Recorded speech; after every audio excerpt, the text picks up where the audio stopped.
Just imagine this for a moment. Christmas has just passed. The house is completely quiet. Everyone is asleep.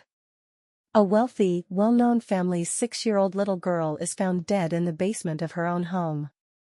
The most terrifying part is this: there are absolutely no signs of an intruder in the house. The doors are intact. The windows are closed. There are no signs of entry or exit at all.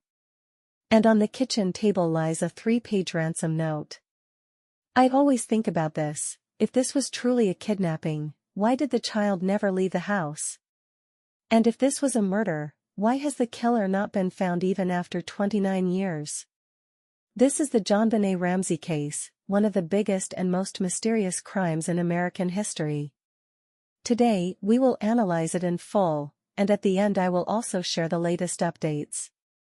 JonBenét was not an ordinary child. She was a true star of children's beauty pageants. Her mother, Patsy Ramsey, had dressed her daughter in makeup from a very young age, put her on stage, and placed crowns on her head. For some people, this was early talent development, an exciting world. But for others, it was a very dangerous environment. Because the girl's photos had spread all across America, in newspapers, on television, and on the internet. Thousands of people had seen her and knew her. The family lived in Boulder, Colorado. They were wealthy and influential. The father, John, was a successful businessman. The mother, Patsy, was a former beauty pageant winner. Their son, Burke, was 9 years old at the time. Their house was large and complex, with a basement and many rooms. The year was 1996. December 25th, Christmas Day. The family returned home from visiting friends in the evening, and everyone went to sleep. On the morning of December 26th, Patsy woke up and saw a ransom note on the staircase. The note said, "We have kidnapped your daughter. Bring $118,000. Do not call the police, or she will die." The family called the police and also invited friends over. But later that evening, the father, John, found his daughter's body in the basement. She had been strangled, had a blow to the head, and there were signs of sexual assault. The most suspicious details are these: the ransom amount, exactly $118,000. This was not random. It was the exact amount of the father's annual bonus that year. How would an outsider know this? The note itself was written on paper taken from the family's own notepad, using the family's own pen. 3 full pages. Kidnappers usually write short, rushed notes. Experts say this looks like it was written while sitting inside the house, calmly and with planning. The style of the note includes phrases taken from movies, but it is unusually long. The body was in the basement, the kidnapped child never went anywhere. Did the killer stay inside the house, kill the child, write a note, and leave without any trace? Police mistakes: the house was not immediately sealed as a crime scene. Friends and relatives were coming in and out. Evidence was contaminated and damaged. The police were inexperienced. Serious crimes like this were rare in Boulder. Deoxyribonucleic acid evidence: foreign male deoxyribonucleic acid was found on the girl's underwear. However, the amount was very small and controversial. In the year 2008, based on this, the family was officially cleared.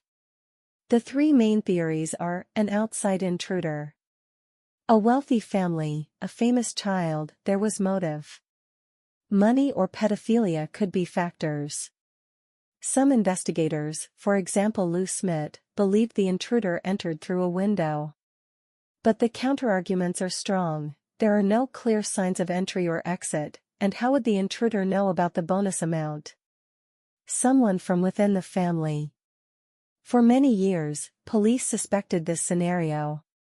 The mother, Patsy, the writing style of the note is considered similar by some. The father, John, or a theory that an accidental death was covered up. Many believe the note was staged as part of the theory involving the brother, Burke.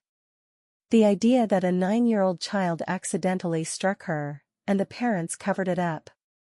This theory became very popular on the internet after a CBS documentary, but it has been officially closed and there is no solid evidence. Why is the case still unsolved? The evidence was compromised. The deoxyribonucleic acid evidence is disputed. Media pressure was intense. Police mistakes were made. In the year 2008, the family was officially cleared, but suspicion remains. As of the year 2025, in December, according to the latest updates, the Boulder Police Department released its annual statement saying the case remains a top priority. New interviews have been conducted, people have been re-questioned, new evidence has been collected, and old evidence has been retested using modern deoxyribonucleic acid technology. The police chief stated, "There are new leads, but we cannot share details." John Ramsey remains optimistic and is requesting genealogical deoxyribonucleic acid testing. The Netflix documentary released in the year 2024, Cold Case, Who Killed JonBenét Ramsey, renewed public interest and brought in new tips. For me, the coldest question is this: if it was an outsider, why did the killer spend so much time inside the house, write a long note, and leave no trace? And if it was someone from within, will the truth remain hidden forever? This case remains one of America's greatest mysteries. Sometimes I think about who JonBenét might have become if she had grown up. Even after 29 years, there are still no answers. What do you think? Was it an outside intruder, or a family secret? A planned crime, or a tragic mistake in a single moment? Be sure to write your thoughts in the comments, let's discuss. Like the video and subscribe to the channel. In the next video, we will examine the latest details of this case or explore another mystery together.